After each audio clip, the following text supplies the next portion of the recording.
Ano po yung pinagkaiba doon sa other love team niyo po? Sa both po. Welcome to Philippine Showbiz Updates.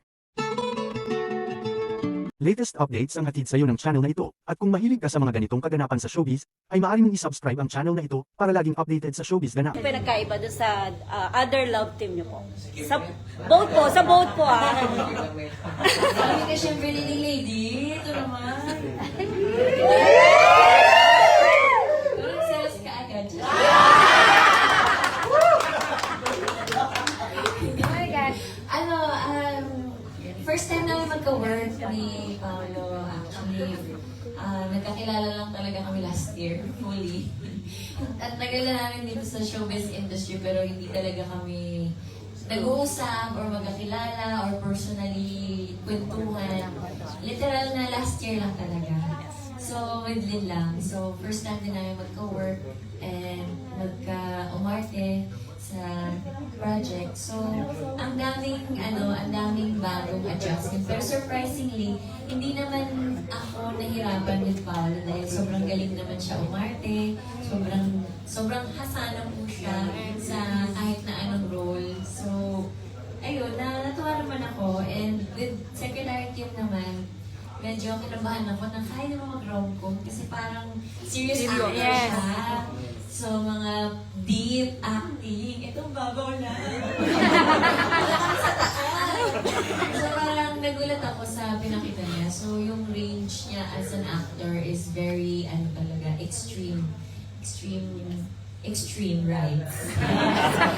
Ang galing niya talaga as an actor. So, hello, idol. Ito na yung 50 dirhams. Difference from the others.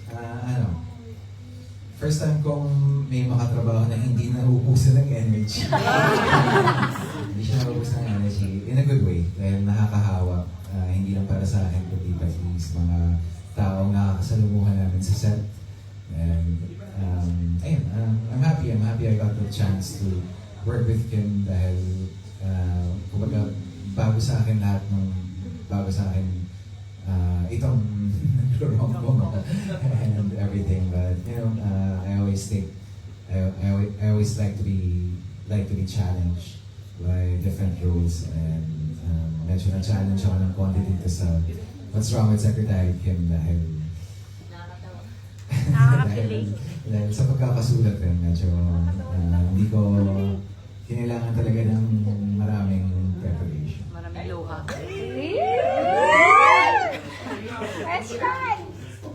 Si Sir Paolo po kasi gumawa ng Goyong ang Batang Mineral. Kung bibigyan po ng pagkakataon at tungkol ulit sa history, tapos kapartner mo si Kim. Ano po yung gagawin niyo sa tingin mo? Rizal. Yung pangarap mo yung dalawa.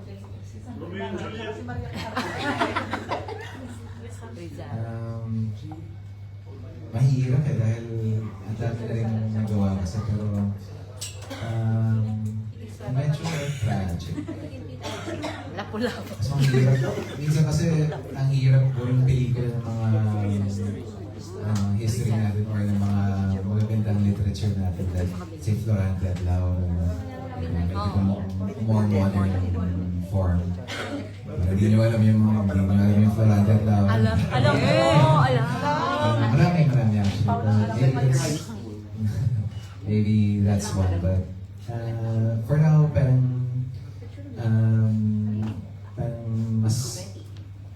excited akong gumawa ng mga modern stories dahil napakaraming nangyayari sa mga buhay natin ngayon at ang daming magandang kwentong pwedeng gawin ng pelikula. But given the chance to do another historical film or another period film,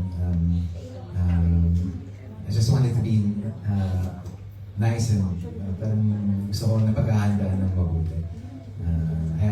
Ikaw ang unang mga kailangan pag hindi ng klaseng film.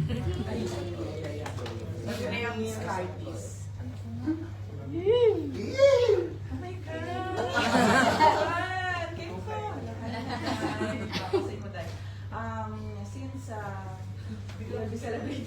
Alam mo, hindi ko na talaga alam. Hindi siya ganyan. Nandito kayo sa celebrate Realitas. We are very honored na nito kayo. Especially me! Duntungan niyo lang yung sasabihin ko. Malaya na ako sa... For the both of you. Malaya na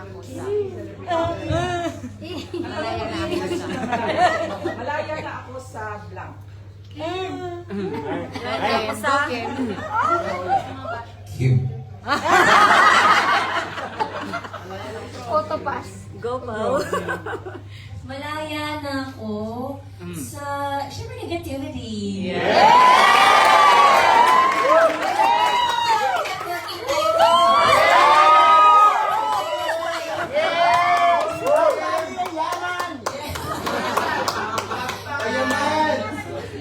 Power! Ikaw na naman. Yun rin po, naunahan niya lang po. Gaya-gaya. Wala na po ang ibang maisip. Eh. Ako isipin mo okay lang. Ano ba gusto niyo sabihin?